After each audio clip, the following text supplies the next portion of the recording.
సంతు, నిన్ను చూడక 10th అయిపోయిన తర్వాత ఒక్కసారి మధ్యలో చూశాను. ఆ తర్వాత సెకండ్ టైం అప్పటికి నువ్వు మరికల్లో చదువుతున్నావు.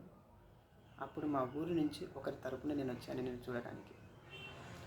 అప్పుడు నువ్వు నన్ను చూసి కూడా చూడనట్టుగా వెళ్ళిపోయి ఎక్కడో ఒక రూమ్లో నిల్చొని విండోలో నుంచి చూస్తున్నావు. అప్పుడు నేను బయట వేప చెట్టు కింద నేనున్నా, నువ్వు ఒక రూమ్లో కూర్చొని విండోలో నుంచి చూస్తున్నావు. అప్పుడు నీకు నాకు మధ్య గ్యాప్ ఎంత ఉందో తెలుసా? 100 మీటర్స్. నిజంగా 100 మీటర్స్ ఉంటుంది అంతే గ్యాప్, నీకు నాకు గ్యాప్. కానీ లోపల ఉన్న నీలో ఒకటే టెన్షన్, బయట ఉన్న నాలో ఒకటే టెన్షన్. నీలో ఉన్న బాధ, నాలో ఉన్న బాధ. నీలో భయం మొదలైంది, నాలో బాధ మొదలైంది. మా ఊరి నుంచి నీవున్న కాలేజ్కి రావడానికి ఆల్మోస్ట్ 70 కిలోమీటర్స్. అప్పటికి చూడక నేను 3 ఇయర్స్ అవుతుంది. నీవంటే చాలా ఇష్టం కదా. అంత దూరం వచ్చాను నువ్వు చూద్దామని. కనీసం నువ్వు నన్ను చూడాలని కూడా అనుకోకుండా, చూడాలని కూడా చూడకుండా నువ్వు దూరంగా వెళ్ళిపోయావు. అప్పుడు నాలో ఉన్న బాధ ఎంత అంటే నేను మాటలు చెప్పుకోలేక లాస్ట్కు నేను తిరిగి ఇంటికి వచ్చాక ఏం చేయాలో తెలియక బాధను తట్టుకోలేక ఏడిచిన.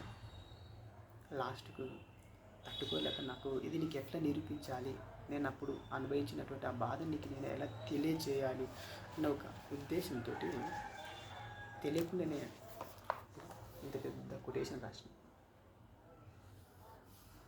ఇది కొటేషన్ అని చెప్పాను, నా బాధ, ఇది నా ఫీలింగ్స్, నేనే పెంచుకున్న నా ఫీలింగ్స్. ఇది ఎప్పుడు రాసిన తెలుసా? 9వ తారీఖు 7వ నెల 2012 ఇది రాసింది నేను. నువ్వు అప్పుడు ఫస్ట్ ఇయర్ ఉన్నావా, సెకండ్ ఇయర్ ఉన్నావా అంత నాకు కూడా గుర్తులేదు. అది కూడా సండే రోజే. ఏమని రాశాను చూడొక్కసారి. నువ్వు కనిపించలేదు అన్న బాధతో, నువ్వు మాట్లాడలేదన్న బాధతో నా మనసు నుంచి రాలిన ఈ చిన్ని కవిత.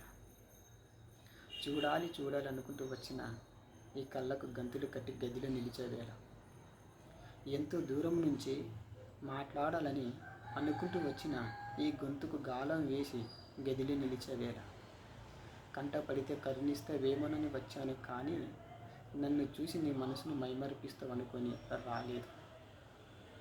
ఏం చేస్తున్నా? చూడాలని లేదా, మాట్లాడాలని లేదా? మౌనంగా తిరిగి వచ్చిన